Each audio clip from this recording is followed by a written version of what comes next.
just in general, I mean, how does it feel now that The Sound of Music is turning 60? Because it's such a big milestone, and it's awesome to hear that it's going back into theaters this weekend. Is it ever like surreal to see like that the movie has become such a big, iconic piece of art? Well, it is kind of unreal. I mean, I don't know how I feel. Of course, I'm very grateful to have been part of such an iconic movie. When we made it, we knew it was something special. I think because of Julie, who, just kind of charged through this movie and just owned it, and we adored her. But we had no idea that it would span this amount of time. I mean, there's not a whole lot of movies that touch so many people all over the world, and they get such an enjoyment out of watching it every time. Some people have seen it 500 and 600 times. I Oh, mean, sure. it's crazy. But I get suckered in every time it's on TV too. I'm very anxious to see it in 4K, though. I think it's going to be amazing. Yeah, I can't wait either. I'm so excited. Yeah. So I'd love to ask you some questions about kind of what it was like filming The Sound of Music back then, because I mean, obviously you're one of the seven Von Trapp children. Do you remember what it was like meeting the other six for the first time? Like, was it kind of an instant connection, or was it kind of like were there some nerves there? Like, we're all here and let's see how this turns out. There weren't really nerves. And I do remember that Heather, who played Louisa, Heather Mhm. Minzy Zurich, was instantly we made a connection because we both loved the Beatles. And so we were teenagers. Mhm. So I was barely a teenager. I mean, I turned 12 on the movie, but I certainly loved the Beatles and she did too. So it was like being in a place with your best friend, going on a trip somewhere. Your family was there, so that was good, but you were also with your best friend. And we just had so many adventures, and our school teacher took us to so many places in Salzburg and around Austria and Bavaria as field trips. Mhm. So we really got to experience it all. We were there much longer than we thought we would be in Austria Okay. because of the rain. It did rain, but it was such a great experience in my mind. It was a journey, and it has stayed that way for 60 years. Sure, sure, totally. And that kind of leads into what I wanted to ask you next, because the seven of you came onto that project. I'm sure a huge big deal, but I'm curious how that relationship kind of changed, like as you went along filming. I mean, the more you guys kind of like hung out, how did you kind of like grow together? Just like any family does, we went to school together. We had this connection because we were singing, we were dancing, we were in rehearsals, and then when we filmed, um, it was it was just like a family, and it still is to this day. We call ourselves the non-traps.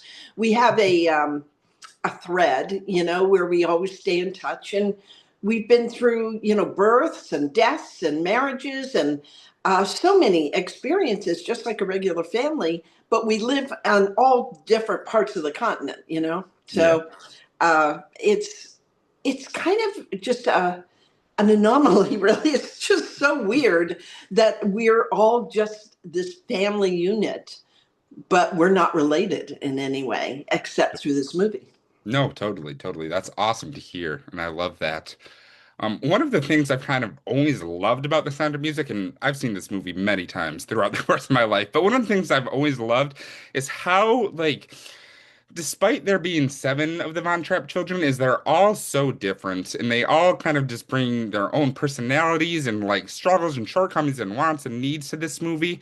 So, what does this character that you play, Brigitta, mean to you? Like at the time, like what stood out to you the most that like when you brought her to the screen when playing her? Well, Brigitte was very unfiltered. She said whatever was on her mind. She noticed everything, and she was kind of really a fun character. I thought. I felt that she fit me the best, except I'm a little more filtered than she. I would never say your face is all red, or yeah, that's the ugliest dress I've ever seen. I just, as Angela would not have done that, but Brigitte did. She just said what was on her mind. I have a feeling that Brigitte was most like what Von Trapp mother was like. Mm. And so she learned a lot from that. But, each kid had their own personality. And that was not necessarily so in the play. Robert Wise created that. He created a family that people were different, just like in real life, instead of all these, blonde kids. We each have our own personality. Dwayne was, a little mischievous and much more quiet. Louisa would, climb upstairs with, spiders in a jar.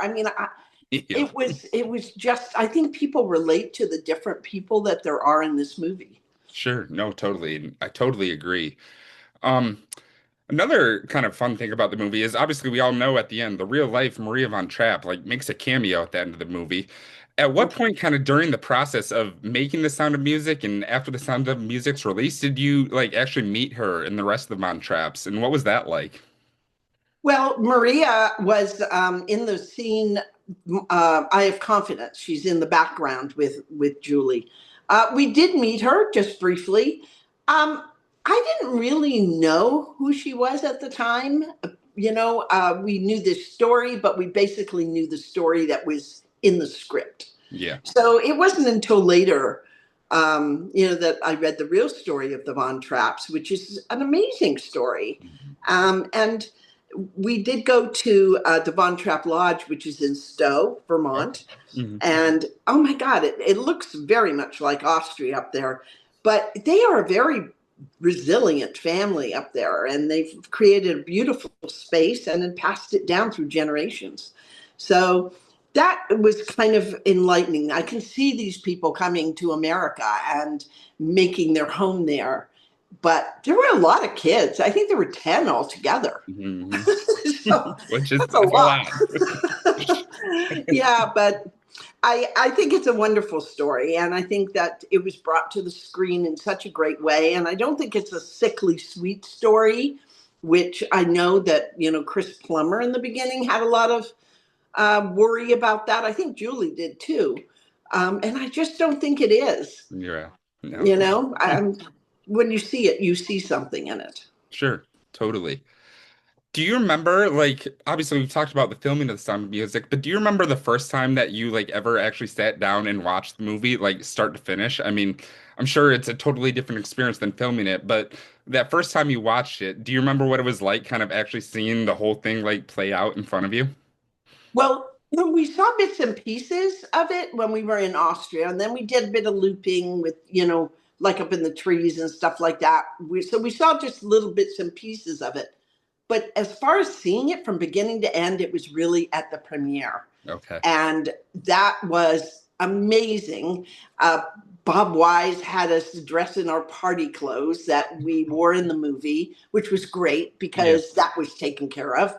We arrived in a carriage, a horse drawn carriage, and then all of Hollywood was there. And I remember it being a very festive night. People were so excited to see this movie.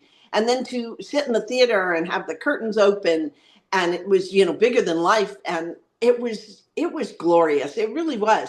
And that's what's so cool about it being in theaters, Mm, because people can experience it on the big screen, which is how it was meant to be seen originally, sure. before it was played in your home on a television, which it also stands up. But this is an experience to see it Sure. on the big screen. No, totally, totally. And it leads into my last question too. I remember my mom showing me The Sound of Music when I was like a little kid because it's her favorite movie of all time.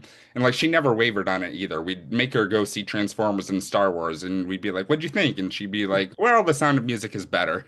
So do you hear that like a lot from like as far as younger people? Like the 60th anniversary of The Sound of Music, do you think of this like as a timeless movie that's going to keep getting passed down to generation after generation? Oh, I do hope so. I mean, you're a different generation, so than your mom, and then I know my grandkids, my kids first of all, and then my grandkids have passed it. My kids have passed it to my grandkids, Mhm. and they love this movie. They love the music.